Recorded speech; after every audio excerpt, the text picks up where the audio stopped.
فرمایا وَمِنَ النَّاسِ مَن يَقُولُ آمَنَّا بِاللَّهِ، اور لوگوں میں سے کچھ وہ ہیں جو کہتے ہیں ہم ایمان لائے اللہ پر، وَبِالْيَوْمِ الْآخِرِ، اور آخرت کے دن پر، وَمَا هُمْ بِمُؤْمِنِينَ، اور وہ ایمان والے نہیں ہیں۔ یعنی منافقین کا ذکر ہے کہ ظاہری ان کا طرز عمل ایسا ہے، ان کا انداز ایسا ہے کہ وہ اپنے آپ کو مومن کہتے ہیں، اللہ پر، آخرت کے دن پر ایمان لانے کا دعویٰ کرتے ہیں، لیکن ایمان کے نور سے وہ محروم ہیں، کیونکہ ان کے دل میں نفاق ہے، دل سے وہ کافر ہیں، دل میں بغض رسالت ہے، نبی پاک علیہ السلام سے دشمنی ہے۔ فرمایا وما ہم بمؤمنین، قرآن مجید کا واضح اعلان ہے کہ وہ مومن نہیں ہیں۔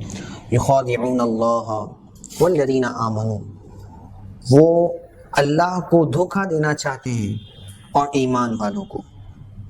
وما یخدعون الا انفسهم وما یشعرون، وہ دھوکہ نہیں دیتے مگر اپنے آپ کو، اور وہ شعور نہیں رکھتے۔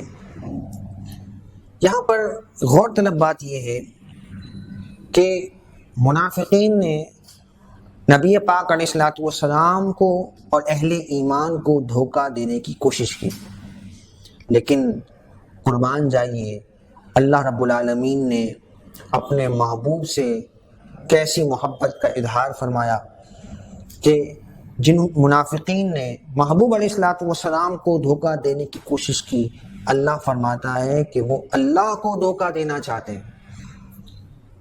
بھلا اللہ کو کون دھوکہ دے سکتا ہے؟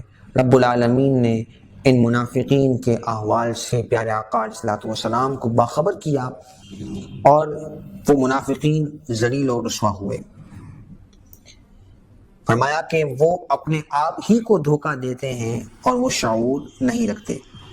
فی قلوبہم مرض، ان کے دلوں میں مرض ہے، یعنی بیماری ہے، نفاق کی جو بیماری ہے۔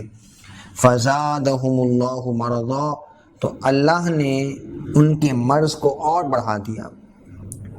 یعنی جب قرآن کی آیات نازل ہوتی، حضور علیہ السلام کی شان و صفات بیان کی جاتی، اسلام کو فتوحات ملتی، تو ان کے اس نفاق کے مرض میں اور اضافہ ہوتا، اور یہ کڑتے رہتے، جلتے رہتے۔ وَلَهُمْ عَذَابٌ عَلِيمٌ، ان کے لیے دردناک عذاب ہے۔ بِمَا كَانُوا يَكْذِبُونَ، اس سبب سے کہ وہ جھوٹ بولتے تھے۔ وَإِذَا قِيلَ لَهُمْ لَا تُفْسِدُوا فِي الْأَرْضِ، اور جب ان سے کہا گیا کہ زمین میں فساد نہ کرو، قَالُوا إِنَّمَا نَحْنُ مُصْلِحُونَ، وہ کہتے ہیں ہم تو اصلاح کرنے والے ہیں۔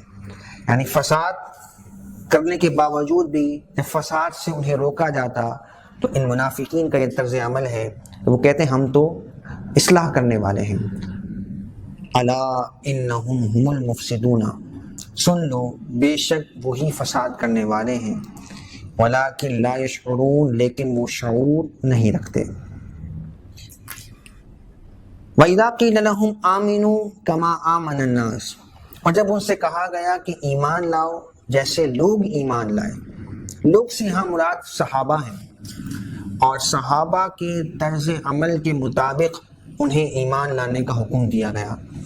گویا قیامت تک کے لیے صحابہ کا ایمان معیار ہے، ماڈل ہے کہ ان کے ایمان کی پیروی کرنی ہے اور ان کی اتباع کرنی ہے۔ تو جواب میں ان منافقین نے کیا کہا؟ قرآن کہتا ہے قالوا، انہوں نے کہا انؤمن کما آمن السفہاء، کیا ہم ایسے ایمان لائیں جس طرح بیوقوف ایمان لائے؟ معاذ اللہ۔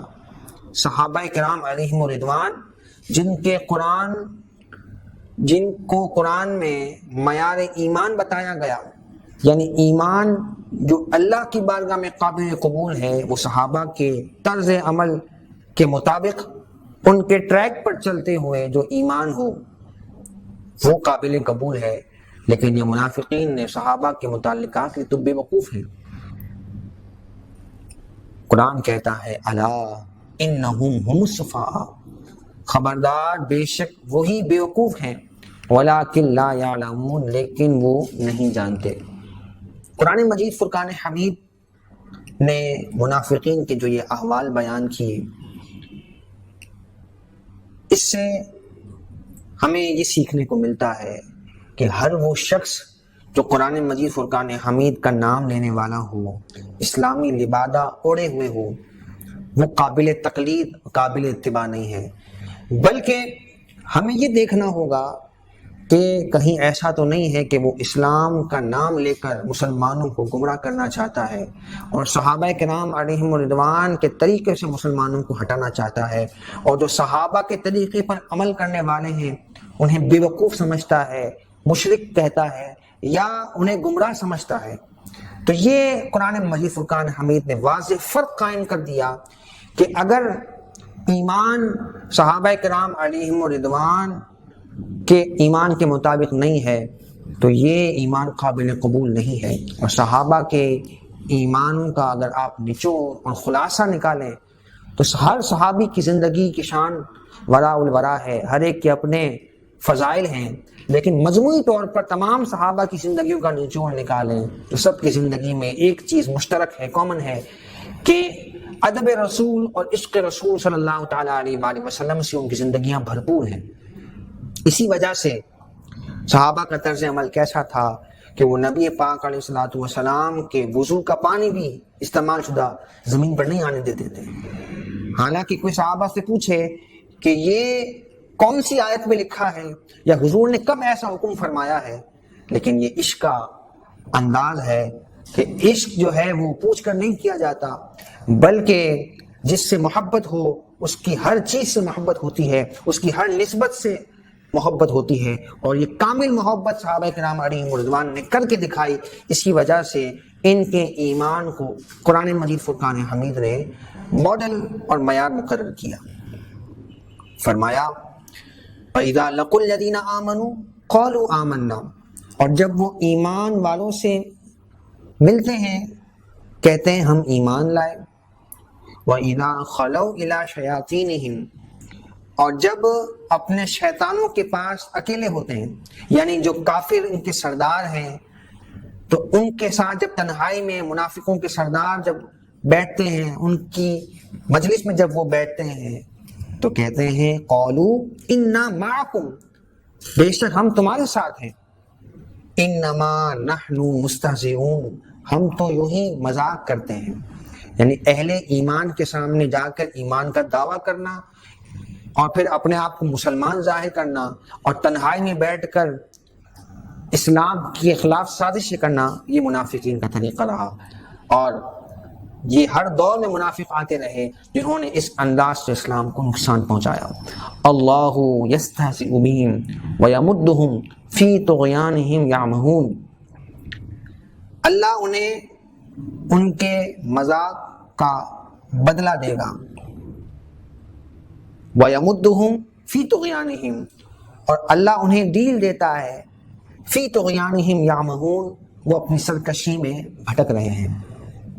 اللہ تبارک و تعالی عذاب میں جو ڈھیل دیتا ہے، فوراً عذاب نہیں اتارا جاتا، اس کی کئی حکمتیں ہیں، اور چند حکمتیں بالکل واضح ہیں کہ اللہ تبارک و تعالی مہلت دیتا ہے کہ شاید وہ ہدایت کے راستے پر آ جائے اور حق کو قبول کر لے، اور دوسرا اس کا سبب یہ بھی ہوتا ہے کہ جس کے نصیب میں بدبختی اور شقاوت ہو اسے عذاب میں مہلت اس لیے دی جاتی ہے تاکہ وہ خود بڑے سے بڑے عذاب میں مبتلا ہوتا رہے، اپنے آپ کو بڑے سے بڑے عذاب کا وہ مستحق بناتا رہے، گناہوں میں اور مبتلا رہے تاکہ بڑے سے بڑے عذاب کا وہ مستحق ہو جائے۔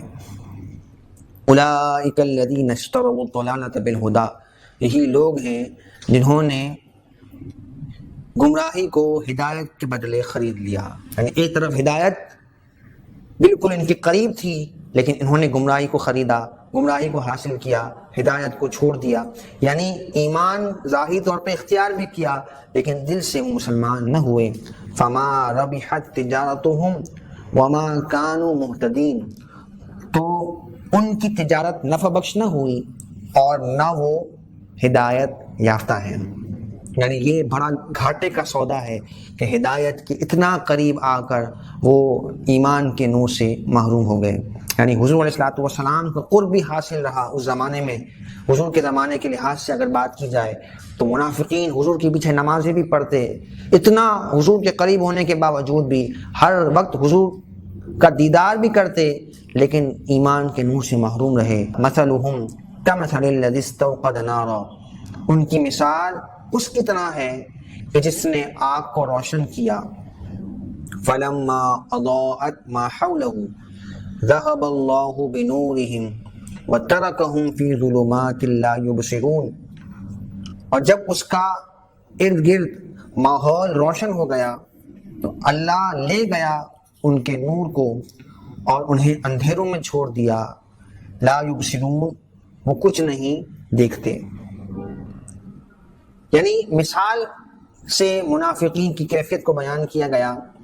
فرمایا کہ کوئی شخص اپنے ارد گرد آگ کو روشن کرے, اور جب آگ کا ارد گرد روشن ہو گیا, آگ اس نے جلا لی, اب وقت تھا کہ اس سے فائدہ اٹھایا جاتا, لیکن وہ آگ کا نور ختم کر دیا گیا. تو یہ منافقین کی مثال ہے کہ ایمان کے نور کے اتنا قریب آ گئے, لیکن پھر اپنی بدبختی کی وجہ سے وہ ایمان کے ثمرات سے محروم کر دیے گئے اور کفر میں ہی وہ مبتلا رہے. فرمایا صم بکم عمی فہم لا یرجعون, وہ بہرے ہیں, گونگے ہیں, اندھے ہیں, تو وہ رجوع نہیں کرتے, یعنی لوٹ کر ایمان کی طرف نہیں آتے. بہرے یوں تو کان ان کے سلامت ہیں, سنتے بھی ہیں, دیکھتے بھی ہیں, بولتے بھی ہیں, لیکن حق کو سننے سے, قبول کرنے سے ان کے کان قاصر ہیں. حق بات زبان سے نکالنے سے وہ قاصر ہیں, اور حق سامنے ہونے کے باوجود بھی انہیں نظر نہیں آتا, اسے تسلیم نہیں کرتے. تو کہا کہ یہ ایسے ہی ہیں جیسے بہرے, گونگے اور اندھے ہیں. فہم لا یرجعون, تو وہ لوٹ کر نہیں آتے. او کصیب من السماء فیہ ظلمات, یا بارش کی طرح ان منافقین کی مثال ہے. وہ بارش کا پانی جو آسمان سے اترتا ہے جس میں اندھیریاں ہیں. جب بارش ہو تو موسلا دار بارش میں اندھیرا چھا جاتا ہے. فیہ ظلمات و رعد و برق, اس میں اندھیرے ہیں اور بجلی اور چمک ہے. یہاں پر منافقین کے طرز عمل کی دوسری مثال پیش کی گئی کہ جس طرح بارش زمین کے لیے حیات کا سبب ہے, اس سے پیداوار ہوتی ہے, اسی طرح یہ قرآنی آیات یہ بارش کے پانی کی مثل ہے. اور جس طرح اس میں اندھیرا, یہ تاریکی انسان کو منزل تک پہنچنے سے روکتی ہے, اسی طرح یہ کفر اور شرک, یہ نفاق, یہ ہدایت کے راستے میں ان کے لیے رکاوٹ بنا ہوا ہے. اور جہاں تک گرج کا, بجلی کا ذکر کیا گیا تو یہ وہ وعیدیں ہیں جو جا بجا ان منافقین کو ڈرانے کے لیے بیان کی گئیں. اور چمک سے مراد مفسرین فرماتے ہیں کہ وہ دلائل ہیں کہ جس کی روشنی میں اگر وہ ہدایت کو قبول کرنا چاہیں تو بآسانی کر سکتے ہیں. لیکن ان کا طرز عمل کیا ہے؟ یجعلون اصابعهم فی آذانهم من الصواعق, وہ اپنی انگلیوں کو اپنے کانوں میں ڈالتے ہیں کڑک کی وجہ سے, حذر الموت, موت کے ڈر سے.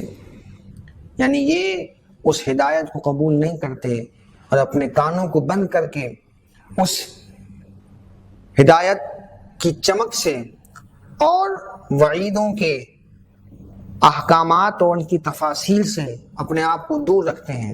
مفسرین فرماتے ہیں کہ اس آیت مبارکہ کا شان نزول یہ ہے کہ نبی پاک علیہ الصلوۃ والسلام کے پاس دو شخص مشرکین میں سے آئے اور انہوں نے یہ آیت کریمہ کی تفصیل ذکر کی. جب وہ راستے میں سفر میں تھے تو بجلی اور کڑک کے ساتھ تیز بارشیں ہوئیں اور اندھیروں کی وجہ سے انہوں نے اپنے کانوں میں انگلیوں کو ٹھوس لیا، کیونکہ انہیں معلوم تھا کہ حضور علیہ الصلوۃ والسلام کا کلام اتنا اثر انگیز ہے اور قرآن کی یہ آیات اتنی تاثیر رکھتی ہیں کہ ان کی اس تاثیر سے ان کا دل کہیں بدل نہ جائے، تو اس لیے اس خوف سے وہ اپنی انگلیاں کانوں میں ڈال لیتے۔ تو اس کیفیت کو مثال کے ذریعے سے یہاں بیان کیا گیا۔ فرمایا واللہ محیط بالکافرین، اور اللہ کافروں کو گھیرے ہوئے ہیں۔ یکاد البرق یخطف ابصارہم، اور قریب ہے کہ بجلی ان کی آنکھوں کو اچک لے، یعنی ان کی نگاہوں کی جو بصارت ہے وہ چھین لی جائے۔ ان کے کرتوت تو ایسے ہیں۔ کلما اضاء لهم مشوا فیہ، جب کبھی چمک ہوتی ہے اس میں چلتے ہیں۔ وَإِذَا أَظْلَمَ عَلَيْهِمْ قَامُوا، اور جب ان پر اندھیرا ہوتا ہے تو وہ ٹھہر جاتے ہیں۔ یعنی یہ مثال دے کر بیان کیا گیا کہ جس طرح سخت گھب اندھیرا ہو، کچھ نظر نہ آتا ہو، آنکھ کو آنکھ سجائی نہ دیتی ہو، ہاتھ کو ہاتھ سجائی نہ دیتا ہو، تو ایسی کیفیت میں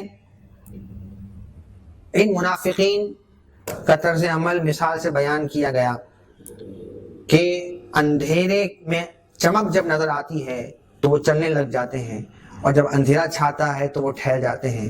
فرمایا کہ اس اندھیرے میں چمک سے مراد اسلام کی فتوحات ہیں۔